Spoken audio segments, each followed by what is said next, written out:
Pawan Kalyan deputy CM కావడం బలిజలు శెట్టి బలిజల చిరకాల కోరిక అని మాజీ ఎంపీ టీజీ వెంకటేష్ అన్నారు. రాష్ట్ర అభివృద్ధికి మోదీ చంద్రబాబుతో కలిసి పవన్ కళ్యాణ్ కృషి చేస్తున్నారన్నారు. శ్రీకృష్ణదేవరాయలు 555వ జయంతి సందర్భంగా కర్నూలులో కృష్ణదేవరాయల విగ్రహానికి పూలమాలలు వేసి నివాళులర్పించారు. దేశ విదేశాల్లో చెప్పుకునేలా శ్రీకృష్ణదేవరాయలు దేశానికి ఎన్నో సేవలు చేశారని కొనియాడారు. దేవాలయాలు, పండితులు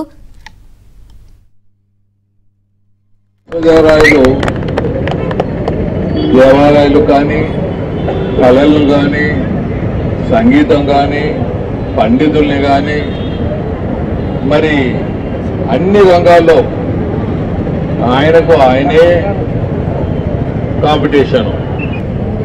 మరి వారి కమ్యూనిటీకి సంబంధించిన వారికి కూడా అన్ని విధాల అన్ని రకాల ప్రభుత్వం ఎక్కడెక్కడ అవకాశాలు ఉన్నాయో రిజర్వేషన్స్ అక్కడ కల్పించాలి. ఆ రిజర్వేషన్ అనేది భారతదేశంలో చాలా మంది రిజర్వేషన్లు కోరుతున్నందున డిసిషన్ తీసుకోలేకపోతున్నారు గవర్నమెంట్ ఆఫ్ ఇండియా కానీ, స్టేట్ గవర్నమెంట్ కానీ. లేకపోతే ఇవ్వలేమో అనేది కాదు. ఇక్కడ చాలా మంది బెనిఫిషియర్స్ కోరుతున్నారు, నాట్ బెనిఫిషియర్స్ గా కోరుతున్నారు.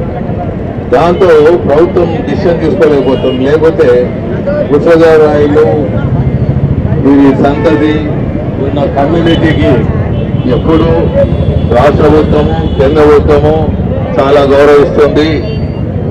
మరి ఇలాంటి సొల్యూషన్ కొద్దిగా టైం పట్టచ్చు.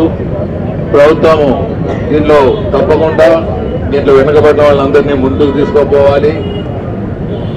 ఇందులో భాగంగా ఈరోజు మనకు పవన్ కళ్యాణ్ గారు ఉప ముఖ్యమంత్రిగా ఉన్నారు.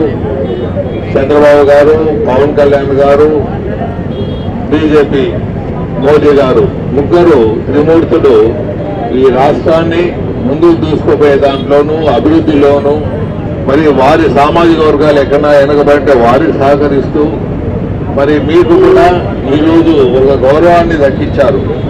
పవన్ కళ్యాణ్ గారు మీ వారు ఒక ఉప ముఖ్యమంత్రిగా ఉండేది. వారు అధికారంలో ఉన్నారంటే ఆటోమేటిక్ గా